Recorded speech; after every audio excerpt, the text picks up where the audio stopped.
it was surprising to me that my show became, be caught on so much.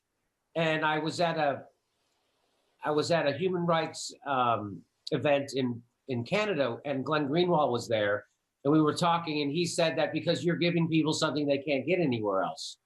And what I'm giving them is truth about the war and the wars, and truth about their establishment and their media. You know, the people in America, we turn to our media to give us the truth about what's happening, except the people who are supposed to be telling us the truth are owned by the people they're supposed to be investigating, right? So it used to be, I don't know how it works in the rest of the world, but in the United States, we used to have, a really robust free press. And we used to have 50 giant media companies, and they owned all the magazines, newspapers, radio stations, TV stations. And then Bill Clinton came along, and he did a thing called the Telecommunications Act in 1996. And that took 50 giant companies, and it took them down to 6. So now every newspaper, every TV station, every radio station, every piece of news is being controlled by 6 outlets. 6 outlets.